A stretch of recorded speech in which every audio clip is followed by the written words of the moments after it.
Hello. I stated before that these are watch cases or lockets that are about 200 years old.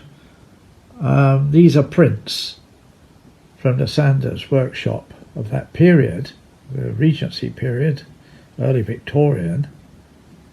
And I was just peruse these things, and I'll put them online here for the young engravers to see the fineness of the cutting. They may have been on silver or gold. This one, you see, it's got a bit of rococo in there. But you can see the guy didn't get a very good print of this, but that's the only way they could keep a record of their work.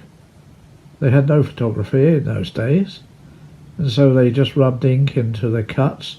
There was no shading on this or any finalizing of this engraving, but it just shows you the fine cutting and the shape of the leaves that might give you some ideas. See, this is a rococo again, this little watch here, and there's a typical type of scroll with no cutting away at the moment of the background. But it is fascinating to think of all these years